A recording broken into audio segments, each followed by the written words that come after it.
Hello दोस्तों, welcome to back my channel. आज की इस वीडियो में हम लोग बात करेंगे सिरप डेक्सोरेंज के बारे में, जिसे हम खून बढ़ाने की दवा और भूख बढ़ाने की दवा दोनों बोलते हैं, जिसका नाम है डेक्सोरेंज।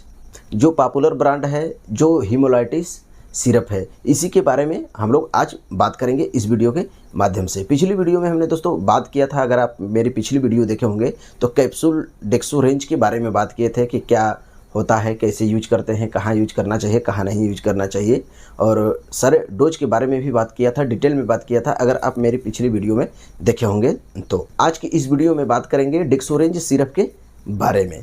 डेक्सोरेंज सिरप के बारे में पूरी जानकारी बताऊंगा, जैसे कि इसका क्या कॉम्बिनेशन रहता है, क्या इसको डेक्सोरेंज कैप्सूल की जगह पे डेक्सोरेंज सिरप हम ले सकते हैं, इसके पैकिंग और प्राइस के बारे में, इसको कहाँ कहाँ प्रयोग किया जाता है, और साथ ही इसके साइड इफेक्ट के बारे में वीडियो के लास्ट में बताऊंगा, इसके डोज के बारे में। तो वीडियो में लास्ट तक बने रहें। तो चलिए दोस्तों शुरू करते हैं। वीडियो में आगे बढ़ने से पहले दोस्तों, अभी तक हमारे चैनल को सब्सक्राइब नहीं किए होंगे तो हमारे चैनल को सब्सक्राइब कर लें, लाइक करें और बेल आइकन भी प्रेस कर लें, जिससे हमारे वीडियो का नोटिफिकेशन सबसे पहले आप तक पहुँचे। तो चलिए दोस्तों शुरू करते हैं। तो दोस्तों, डेक्सोरेंज सिरप एक हीमोलाइटिस सिरप है जो फ्रैंको इंडिया फार्मास्यूटिकल कंपनी द्वारा बनाई जाती है। 200 ml की पैकिंग में आती है। इसके प्राइस की बात किया जाए तो इस समय 192 रुपये की मिलेगी। पिछले समय, कुछ समय पहले एक कम प्राइस की थी, या आपके जो फार्मासिस्ट हैं, करीबी हैं या परिचय के हों, तो इससे कम का भी आपको मिल सकता है। लेकिन इसके MRP की बात किया जाए तो 192 रुपये की आपको मिलेगी।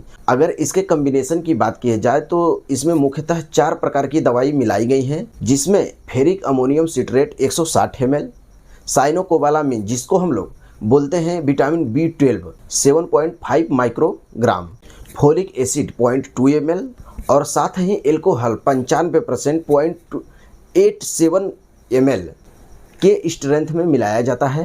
ये स्ट्रेंथ रहती है 15 ml पर, यानी कि जब हम सिरप पीते हैं, 15 ml सिरप पीते हैं, तो इतनी सारी स्ट्रेंथ हमारे बॉडी में जाता है, यानी कि डोज भी कहते हैं कि एक डोज में इतने हमारे बॉडी में एब्जॉर्ब करता है। दोस्तों, डेक्सोरेंज कैप्सूल और डेक्सोरेंज सिरप की कंपैरिजन की जाए तो दोनों का जो कॉम्बिनेशन है, स्ट्रेंथ है, सेम रहता है। लेकिन डेक्सोरेंज सिरप जो होता है उसमें एल्कोहल अलग से मिलाया जाता है, और आपका जो एल्कोहल है वह डेक्सोरेंज कैप्सूल में नहीं होता है, सिर्फ डेक्सोरेंज सिरप में होता है। इसीलिए व्यक्ति जब इसको पीता है, 15 ml एक टाइम में लेता है इसको, तो उसको भूख भी लगती है। कोई व्यक्ति है किसी कारण से वह डेक्सोरेंज कैप्सूल नहीं ले पा रहा है, नहीं उसको पसंद है, तो वह डेक्सोरेंज सिरप पी सकता है। कोई व्यक्ति होता है जिसको सिरप पसंद होता है, और कोई व्यक्ति होता है कि कैप्सूल पसंद होता है, तो वह दोनों ले सकता है। दोनों का स्ट्रेंथ सेम ही रहता है। उसको पसंद है कैप्सूल लेने के लिए तो कैप्सूल ले सकता है, और जिसको पसंद है सिरप लेने का तो वह सिरप भी ले सकता है। इसमें कोई दिक्कत नहीं है। लेकिन कितनी मात्रा में लेनी चाहिए और कितने दिनों तक लेनी चाहिए, और साथ ही बच्चों का क्या डोज होता है, और इसके साथ जो है जो ओल्ड मैन है, यानी कि जो वृद्ध व्यक्ति है, उसका कितना डोज होता है, साथ में जो गर्भवती महिला है उनको कितने दिन तक लेना चाहिए और कितना डोज लेना चाहिए, वीडियो के लास्ट में बताऊंगा। लेकिन इसके पहले आप जान जाइए कि डेक्सोरेंज जो सिरप है उसको किन किन बीमारियों में और किन कंडीशन में इसका प्रयोग किया जाता है। सबसे पहले नंबर आती है कि एनीमिया, जिसको सामान्य भाषा में खून की कमी बोलते हैं, जिसको खून की कमी हो गई है, ठीक है, तो उस बीमारी को ठीक करने के लिए इसका प्रयोग किया जाता है।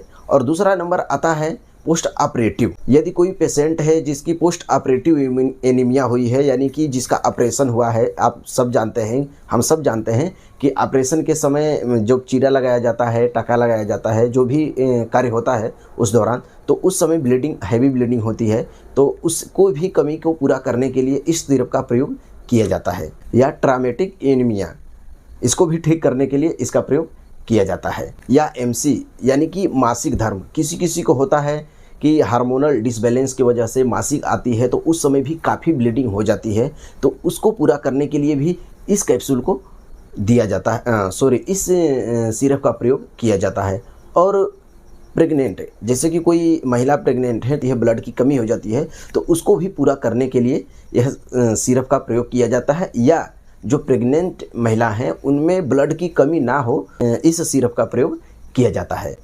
यदि कोई व्यक्ति है जिसको जनरलाइज वीकनेस है, जैसे कि कमजोरी रहना, शरीर में थकान लगना, या जैसे उठ के बैठता है तो उसके आँख के आगे अंधेरा लगना, ऐसा लगता है अब गिर जाएंगे, बेहोश हो जाएंगे। इस कंडीशन में यह सिरप काफ़ी फायदेमंद होती है। कोई व्यक्ति है जिसका वजन बहुत कम है, उसका शरीर दुबला पतला हुआ है और गाल ऐसे चिपक गया है, घुस गया है, तो उसको भी उभारने के लिए, या कह सकते हैं कि जिसको भूख नहीं लगती है, उसमें भी यह सिरप का प्रयोग काफ़ी किया जाता है। एकदम गाल चिपके हुए हैं तो इन स्थितियों को भी ठीक करने के लिए इस डेक्सोरेंज सिरप का प्रयोग किया जाता है। डेक्सोरेंज सिरप जब ये किसी व्यक्ति को या किसी मरीज को दी जाती है तो इसमें एल्कोहल होने की वजह से व्यक्ति को भूख लगती है। जब भूख लगेगी तो जाहिर सी बात है वह खाना खाएगा और शरीर में लगेगा, बॉडी की ग्रोथ अच्छी होगी और वजन भी बढ़ेगा और शरीर का भी विकास होगा और उसके शरीर में ग्लो भी आता है। और सबसे बड़ी बात कि डेक्सोरेंज से बढ़ा हुआ वजन कभी कम नहीं होता है।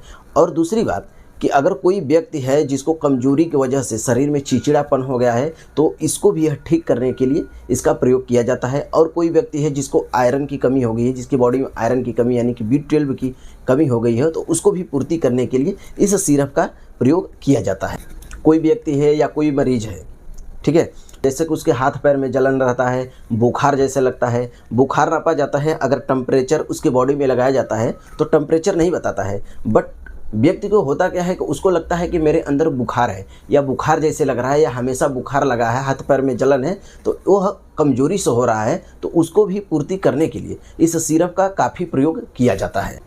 या कोई बवासीर का मरीज है जिसको ज़्यादा बवासीर भगंदर हो गया है तो उसको भी ब्लीडिंग होती है, हैवी ब्लीडिंग होने की वजह से बॉडी में खून की कमी हो जाती है, तो उस जगह भी इस सिरप का प्रयोग किया जाता है। या पेप्टिकल्स, पेट में छाले जिसकी वजह से काफ़ी ब्लीडिंग हो गई है, ब्लीडिंग ज़्यादा चली गई है, तो इसको भी ठीक करने के लिए इस सिरप का प्रयोग किया जाता है। इन सभी के अलावा शरीर में किसी भी कारण से अगर खून की कमी हो गई है तो इस सिरप को प्रयोग करिए, बहुत अच्छा आपको रिजल्ट देगा। यह खुद का अनुभव हम आपको बता रहे हैं, जो पेशेंटों में काफ़ी ये चीज़ें देखने को मिली है। दोस्तों अब बात कर लेते हैं इसके साइड इफ़ेक्ट के बारे में। इसके साइड इफ़ेक्ट तो काफ़ी कोई ज़्यादा वैसा देखने को नहीं मिलता है, लेकिन जो इसके मोस्ट कॉमन जो साइड इफ़ेक्ट है, नोजिया, वोमिटिंग, ठीक है, सुस्ती, चक्कर आना, और आपके स्टूल का यानी कि टट्टी का कलर बदल सकता है, पेशाब के आपका कलर बदल सकता है, मुंह का टेस्ट बदल सकता है, पेट में दर्द हो सकता है। और ध्यान देने वाली बात है कि जब आप ये सिरप लेते हैं तो आपको नींद भी ज़्यादा लग सकती है, क्योंकि इसमें एल्कोहल की मात्रा होती है, तो एल्कोहल की वजह से आपको नींद लग सकती है। अगर ज़्यादा नींद लग रही है तो आप अपने डॉक्टर से कंसल्ट करें। तो आइए दोस्तों लास्ट में जान लेते हैं इसके डोज के बारे में। तो इसका जो एडल्ट डोज होता है यानी कि बड़े लोगों का वयस्क जो डोज होता है वह 10 ml सुबह शाम, और इससे ज़्यादा भी ले सकते हैं, लेकिन कंडीशन के हिसाब से। अगर ज़्यादा लेंगे तो आप बहुत ज़्यादा आपको नहीं लेना है, 15 से 20 दिन या 15 से 16 दिन आप ले सकते हैं। और आपको ध्यान देना है कि 6 साल से जो नीचे के बच्चे हैं, ठीक है, 6 साल से नीचे के जो बच्चे हैं उनको यह सिरप नहीं दी जाती है, उनके लिए अलग से जूनियर सिरप आता है डेक्सोरेंज का, उनको देना है। और जो 6 साल से ऊपर के जो बच्चे हैं उनको कितना लेना है, 5 ml सुबह शाम लेना है। और जो वृद्ध व्यक्ति हैं उनको भी 10 ml सुबह शाम लेना है। और दूसरी चीज़ कि इनको प्रेग्नेंट महिला भी ले सकती हैं और बेस्ट फीडिंग महिला भी ले सकती है, यानी कि जो महिला अपने बच्चे को दूध पिलाती हैं तो वो भी इनको ले सकती हैं, कोई इसे दिक्कत नहीं होती है। और बात की जाए कितने दिन लेना है, तो आप 1 से 3 महीने तक भी ले सकते हैं, इससे कोई दिक्कत नहीं है, क्योंकि हीमोटॉनिक सिरप है तो इससे कोई दिक्कत नहीं होने वाली है। बट आप जैसे कि अब ज़्यादा दिन ले रहे हैं, ठीक है, तो आप अपने कंडीशन के बारे में एक बार अपने डॉक्टर से सलाह ले लें, तो चलाएंगे तो काफ़ी अच्छा रहेगा। उम्मीद करता हूं दोस्तों इस छोटी सी वीडियो के माध्यम से आपको काफ़ी जानकारी दे पाया। हमारी वीडियो पसंद आई होगी तो हमारे वीडियो को एक लाइक कर दीजिए, अपने दोस्तों के साथ शेयर कर दीजिए, और हाँ, बेल आइकन भी प्रेस कर लीजिए, जिससे हमारी वीडियो का नोटिफिकेशन आप तक पहुँचे। और भी किसी दवा के बारे में, किसी रोग के बारे में आपको जानना है तो आप कमेंट सेक्शन में लिख दीजिए, हम आपके कमेंट का जवाब देने का पूरा से पूरा कोशिश करते हैं। तो मिलते हैं एक अगली वीडियो में एक नई वीडियो के साथ, तब तक के लिए दोस्तों जय हिंद, जय भारत, वंदे मातरम।